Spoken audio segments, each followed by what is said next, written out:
Welcome back to PBI Radio. I'm Chris Guns, and it's been a little over a week, and since Bronco McKart lost to Anthony Mundine, and it's been about the same amount of time that Bronco's first trainer of note, Bill Miller, passed away. So I'm gonna get Bronco McKart on the line, and I'm gonna talk about his last fight, Anthony Mundine, and the passing of Bill Miller and what Bill Miller meant to him.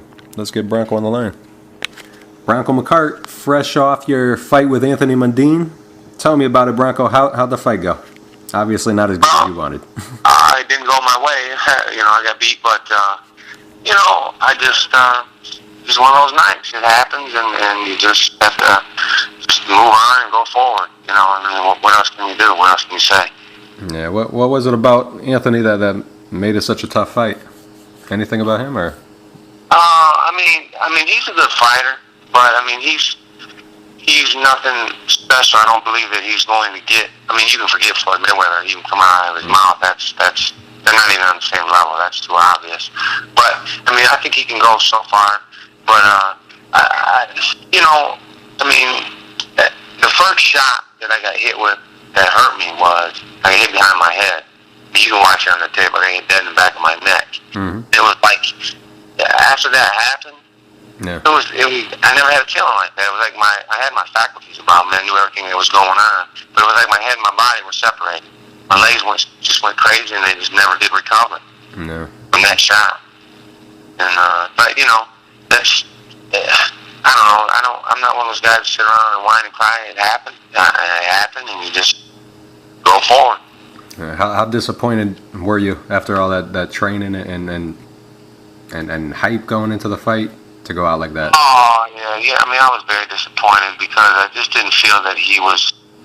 I just did not feel that he was going to beat me, and I just don't. I don't know. I just had a better night than I did, but I swear, in my heart of hearts, I just don't think that guy is nowhere near what people think he is. Yes. I saw guys that are better, hit harder, and everything else. He just had the good night, and I had an all bad night. It just didn't go my way. But I swear to you, if a guy beats me just because he's a bigger, better, whatever fighter, I'll be the first one to come out and say, yeah, this guy, he's got what it takes. Mm-hmm. I don't see Mundine. I really don't. I'm telling you. I think they're gonna get him so far, but as soon as he fights any of the top 154 guys, I think he's gonna get beat. Yeah, you can't beat Father Time. I don't know if Father Time got you yet, but like. Well, it gets us all eventually, and I don't know. I just felt going in it, and I felt good in the locker room, warming up.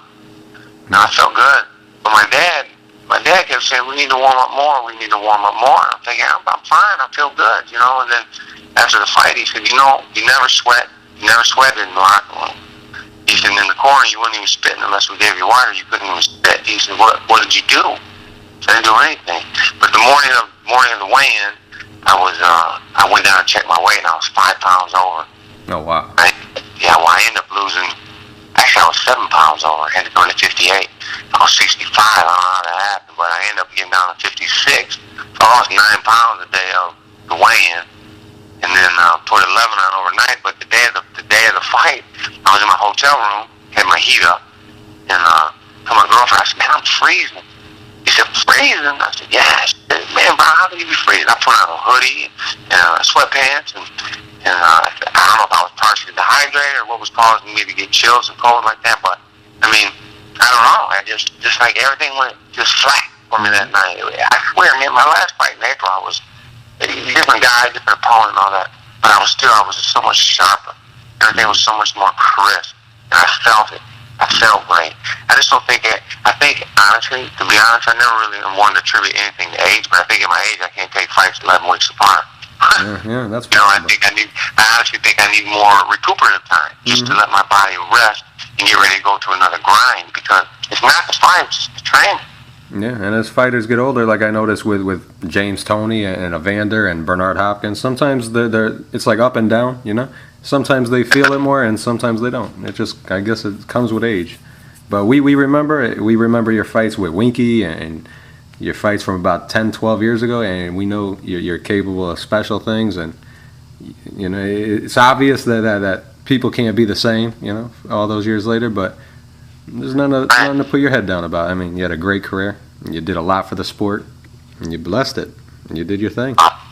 That's I great. appreciate it. Thank you. Where do you think you're going from here? Well, I've been telling everybody, because I've been asked that question at least 100 times in the last week, but I haven't had a chance to sit down and talk with my family, first and foremost. I want to sit down. My mom's in town. She came to Vegas and then came back from Vegas to Michigan.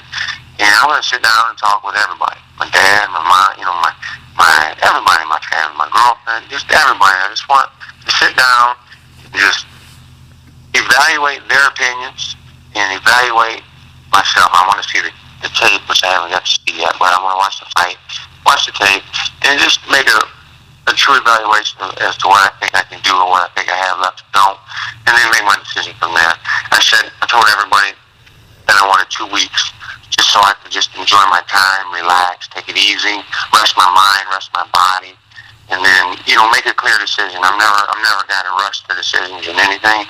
Mm-hmm. So I just want to take my time, and then within another week, I'll know which way I'm going, what direction I'm going in. Yeah, you've always been one of the classy guys, and always included your family and your team to talk about everything. So it only makes sense, You want to talk about with the people that matter the most to you. So I don't blame you. So on the same day of your fight against Anthony Mundine, ironically, same day the great trainer Bill Miller passed away. Yeah. Had a incredible impact on your career. What did Bill mean to you, Bronco? Bill was a great guy. He was not just a trainer. I mean, the guy was a very intelligent man. He was intelligent about life. Mm. He gave you a lot of life lessons in the gym, not just boxing lessons. Mm. Those boxing lessons you learn in the gym and you take in the ring, but those life lessons go everywhere with you. And he was very good at just giving you wisdom.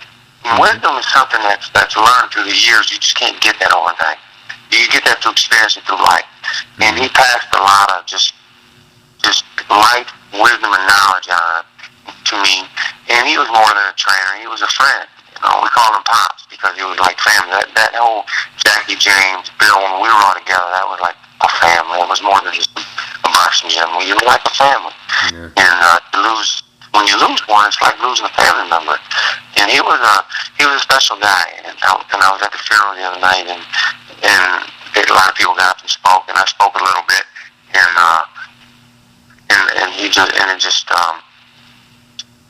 it was touching to hear all the stories about him. Some of them funny, but most of them really touching. And I told a story about when I fought Aaron Davis, and I received a pretty good cut in that fight. That was a knockout, drag-out fight, man. We were just back and forth, and I had a good gash over my eye, and I couldn't see. The blood was dripping straight into my eyeball. So I came back to the corner. I said, "Man, Pops, I can't see." And I had Eddie Aliano working the corner, one of the greatest cutmen ever in the game. And I said, "Man, Pops, I can't see." And he said, "Boy, don't you think about quitting? I mean, I'll cut your throat right here in this corner." I said, "Man, I'm not thinking about quitting. I'm just telling you I can't see." But everyone, the place busted out laughing because Bill always carried a knife in his pocket. He was quick to pull it out and tell you, man. He did something funny. He said, "I'll cut you right now." But it was like, it was an ongoing joke in the gym. But he was quick to pull that knife out and let you know he had it. There's more to be scared of quitting than going out there. So you better get out there. Yeah, exactly right. But he was a great guy. He was special. He was special, and he taught me a lot of good boxing. Yeah, tell me about the first time you met Bill. Well, actually the first time I met Bill, this is the first time I believe I met Bill. They brought me up to Detroit to spar, and they wanted their trainer to look at me. I was an amateur, and I was going to turn pro with the meet Jackie, and so we're in the gym, me and my dad, and I see all these Mercedes-Benz pull up, and I see James Toney, the middleweight champion of the world, get out, and his crew. I'm thinking, wow, man, this is James Toney. So everybody goes down to the gym, and I'm getting my hands wrapped, and I'm looking around the gym, and I said to my dad, "I wonder who he's sparring." And I said, "I don't know." So we get all wrapped up, and Pops comes over and says, "You about ready?" I said, "About ready for who, my box?" Pointed over there. I said, "James Toney, middleweight champion of the world." And he was the mean guy, right? Yeah, this guy's just going to punish me. This is going to be ugly. I'm an amateur, So So, anyways, I went out there and I just tried my best, let it all hang out. And to James's credit, he did not take advantage of me. He didn't try to do anything. He just boxed me a little bit, and schooled me is what he did. Buzzed my nose a little bit, but he didn't abuse me. And but Bill Miller and James, because James right afterwards walked over to Pops and said, "Hey, we need to sign this kid. He's got gut." And Pops said, "Yeah." I told Jack, "You sign this kid." So anyways, they signed me. And Jackie had a bunch of fighters in the gym with pictures on the wall.